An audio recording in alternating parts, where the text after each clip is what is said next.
प्रिया की उम्र 5 साल थी। वह पिछले साल से ही उसकी माँ निम्मी जी ने स्कूल भेजना शुरू किया था।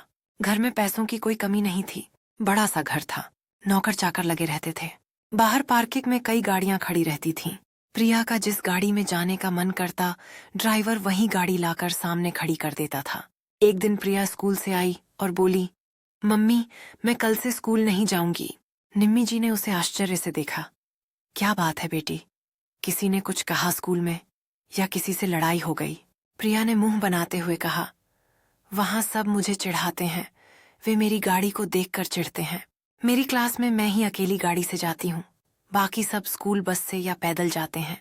निम्मी जी ने कहा, लेकिन बेटी, इसमें चिढ़ने की क्या बात है? कुछ दिन में सब चुप हो जाएंगे। औरों की बातों पर इतना ध्यान मत दिया करो।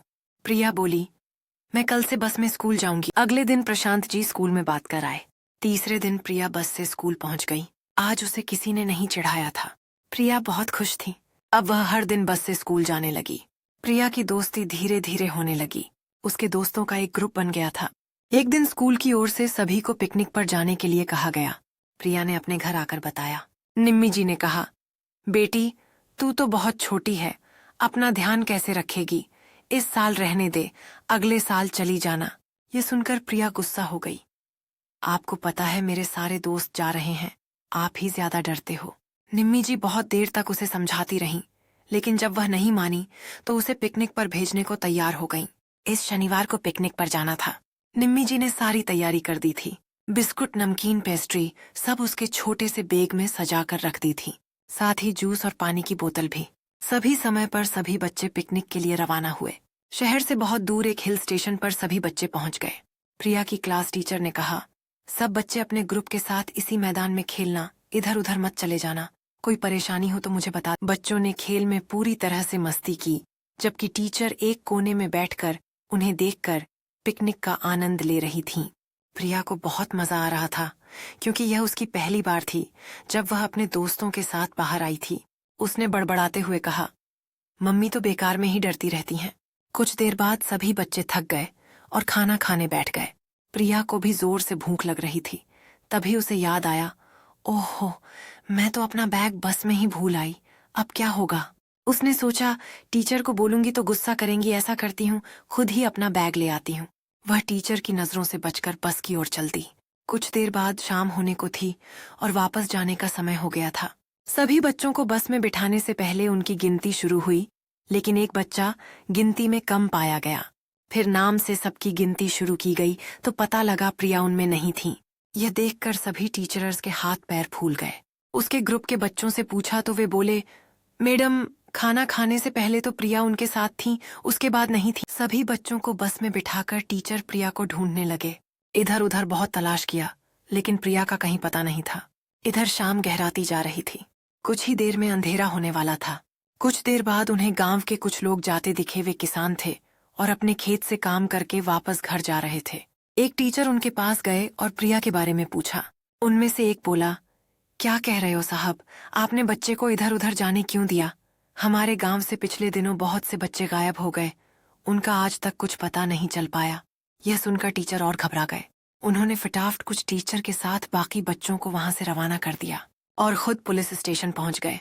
पुलिस इंस्पेक्टर को सारी बात बताई।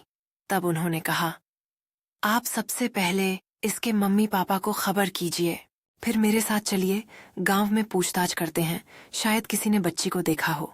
गांव में पूछताछ शुरू हुई, लेकिन प्रिया का कुछ पता नहीं लग पाया। पूछताछ करते करते जब बात गांव में फैली तो एक किसान जिसका नाम हरिया था, वह सामने आया और बोला, साहब, मैंने कलुआ को कंबल में किसी को छुपाकर ले जाते हुए देखा था।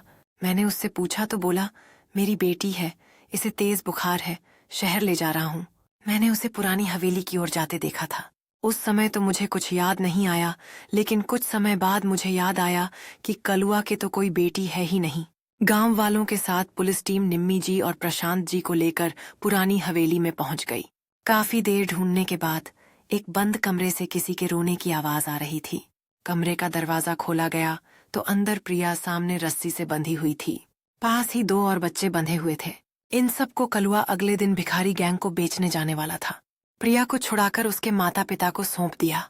पुलिस इंस्पेक्टर ने सभी गांव वालों को छिपने के लिए कहा, जिससे कलुआ को पकड़ा जा सके। सभी हवेली में छिप गए। कुछ देर बाद कलुआ खाना लेकर आया। पुलिस इंस्पेक्टर ने उसे धर दबोच। प्रिया घर आ गई थी। वह बहुत डर गई थी। अगले दिन निम्मी ने पूछा तो उसने बताया, मम्मी, जब मैं बस से अपना बैग लेकर वापस आ रही थी, तब मुझे किसी ने पीछे से पकड़ लिया। उसने मेरा मुंह बंद कर दिया और वह जल्दी से बस के पीछे से घूमकर इस हवेली में पहुंच गया। वहां मुझे बांध दिया। प्रशांत जी ने कहा, बेटा, डरो मत। वह पकड़ा गया तुम्हारे ही कारण, और 2 बच्चे भी अपने माता पिता से मिल पाए। प्रिया कई दिन तक स्कूल नहीं गई। वह गुमसुम सी बैठी रहती थी। एक दिन शाम को उसके स्कूल के दोस्त उससे मिलने घर आए। वे प्रिया के साथ खेलने लगे। फिर प्रिया का डर दूर हो गया। वह अगले दिन से स्कूल जाने लगी। स्कूल में सभी उसे जानने लगे थे। सभी टीचर, सभी स्टूडेंट छोटी सी प्रिया का बहुत ध्यान रखते थे।